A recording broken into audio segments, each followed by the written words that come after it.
kita tidak yakin amal yang kita lakukan Allah dapat tolak.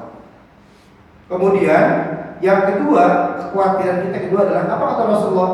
Ajalil baqin la yadri mallahu fa'ilun fi. Usia yang akan dilalui oleh kita ini, ya, kita sekarang ini masih Allah berikan satu hidup yang akan kita lalui usia kita ini. Tapi kita khawatir, kenapa? Karena tidak tahu ketentuan Allah, apakah kita nanti akhir hayat kita husnul khotimah atau su'ul khotimah. Khawatir kita. Karena ada orang pada zaman Rasulullah, ada sahabat Rasulullah bernama Kasman. Ya, bukan nama Kasman, ya Mas Kasman, bukan Kasman. Ya, Kasman ini seorang panglima perang pada zaman Rasulullah. Suatu ketika dia kalah perang. Kasman ini kalah perang, dia merasa malu karena kalah perang. Sebagai komandan malu dia, mau diterima atau aku? Aku mau bawa pasukan dan kalah perang. Saking malunya dia membunuh dengan diri sendiri, bunuh diri sendiri. Ya, apa Rasulullah? Inilah salah seorang ahli neraka jahanam kata Rasulullah. Ya, bagus dia berperang depan terus, membela Islam jihad terus. Tapi apa? Akhir hayatnya dia bunuh diri. Nah, orang yang bunuh diri itu akan masuk ke neraka jahanam. Lihat surat An-Nisa surat yang keempat ayat 29 dan 30. Ya.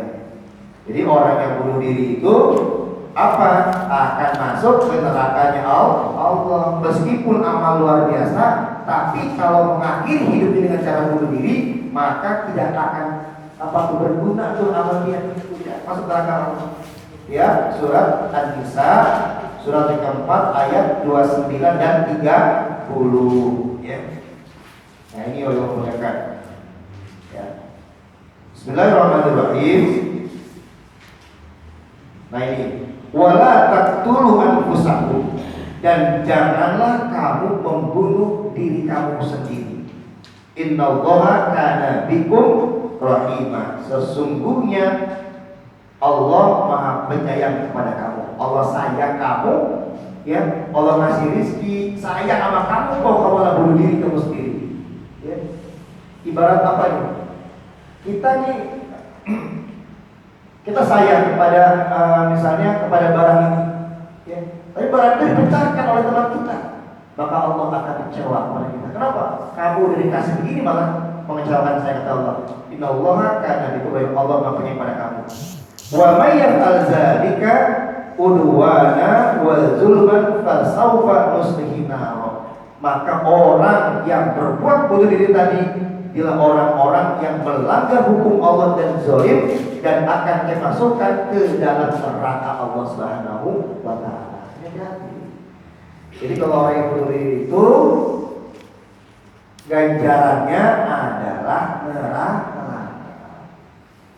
Ya, stres, ya, kita lihat kan ada artis, ya, stres dikali batapol, ya, apartemen lompat ke lantai 8, ujung-ujungnya mati.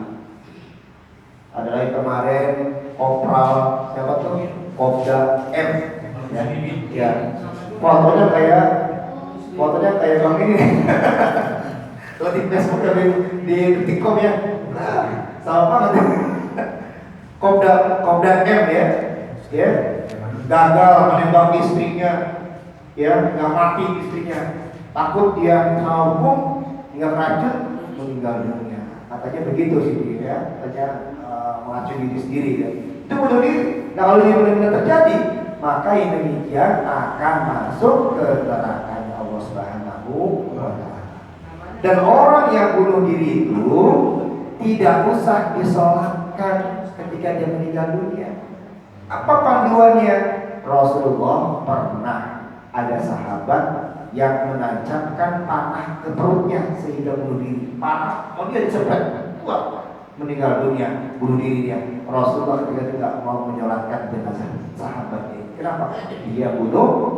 Jadi kalau orang yang bunuh diri itu cukup dimandikan, dikafankan, langsung dikuburkan tanpa disolat.